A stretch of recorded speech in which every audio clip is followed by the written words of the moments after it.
That restlessness you feel when someone expects too much from you? That quiet sigh you swallow before saying, "I'm fine." That exhaustion that hits your body long before the conversation ends? You think it means you're antisocial, but it doesn't. It means you're waking up. You're not disconnected. You're discerning. You're not pulling away. You're choosing who reaches you. You're not hard to love. You're done settling for interactions that drain you.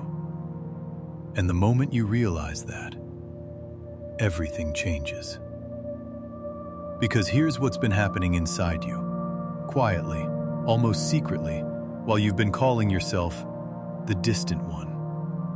You've been feeling a shift. You notice how your stomach tightens when someone comes to you only when they need something. How your shoulders rise just a little when a room feels too loud, too chaotic, too emotionally expensive. How you rehearse your boundaries in your mind, even though your voice still hesitates when it's time to say them out loud. You've tried to force yourself to be social, to show up the way other people say you should, to be available, open, energetic, all the time. But inside, you're tired. Not tired like, "I need a nap" tired. Tired like your soul is overstretched. Tired like you've given too many tiny pieces of yourself away, and now you're trying to grow them back. You want connection. That's the confusing part. You crave depth, honesty, presence. But the shallow stuff, the loud stuff, the performative stuff, your body rejects it before your mind even understands why. It's not social anxiety. It's not isolation. It's not avoidance. It's evolution. And here's the moment most people miss, the part that creates that sudden breath of recognition. You're not withdrawing. You're realigning. If this already feels true for you, hit like so more people find this message. I want to tell you a small story. A friend once told me that when she was younger, she loved thunderstorms. She said she would sit by the window and watch the sky split open in flashes of white, feeling something she couldn't explain. Not fear, not excitement, something deeper. But as she got older, she realized why she loved storms so much. Because storms don't apologize for taking up space. They don't shrink to make the world more comfortable.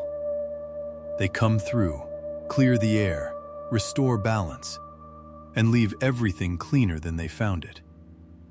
She told me, "I think that's what I'm becoming. A storm that finally knows its own purpose." And when she said that, she didn't mean chaos.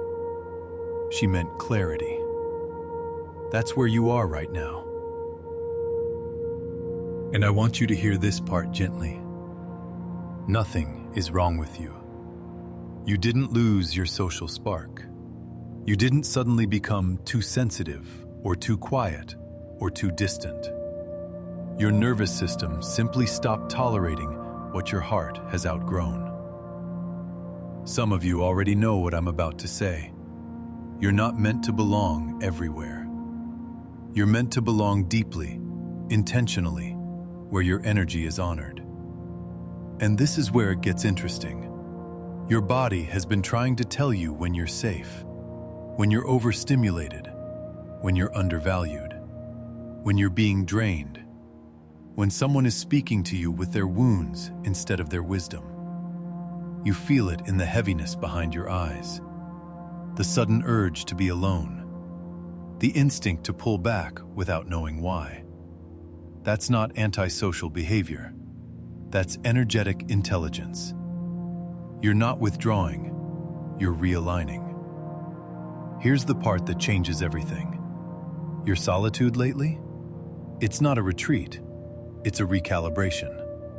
Life is stripping away the noise so you can finally hear yourself again. Because growth doesn't always look powerful. Sometimes it looks like not answering messages right away. Sometimes it looks like needing more silence than usual.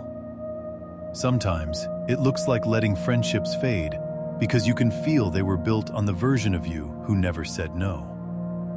But here's what no one tells you about this shift. It's not about losing people. It's about losing the version of you who tolerated the wrong ones.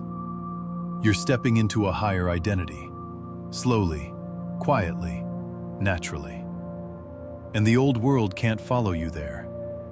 You're not withdrawing, you're realigning. There's a moment coming, and some of you have already felt traces of it, where the loneliness will stop feeling like emptiness and start feeling like space. Space for the right conversations. Space for the right people. Space for the right frequency, the right alignment, the right version of you to breathe. And here's the line I want you to remember, the one that might make you pause and replay it. You didn't lose people. You stopped abandoning yourself to keep them. Let me say that again, softly. You're not antisocial. You're self-honoring. You're not shutting people out. You're letting your energy choose who gets in. You're not disappearing. You're returning to yourself. You're not withdrawing. You're realigning. So let's step into your future self for a moment. The version of you that's already on the other side of this shift. You are calm. You are grounded. You speak slower, softer, clearer, because you're no longer rushing to fit into spaces that don't match you. You have fewer relationships, but the ones you have feel like home. You have more silence, but it feels nourishing, not empty. You feel people's energy instantly, and you trust what your body tells you. You show up when it feels aligned. You rest when it feels right. You listen inward before you listen outward. And in this future, which is already forming inside you, you understand the truth fully. You were never antisocial. You were becoming selective, intentional, empowered, aligned. You're not withdrawing, you're realigning. If this resonated, subscribe. There's so much more coming for you. And if something in you is shifting right now, wait until you hear what I share next. Because the next video reveals the quiet turning point behind this entire experience. The moment known as the energetic shedding, when your system releases the identities that no longer fit, and how to know you've already entered it. You don't want to miss that.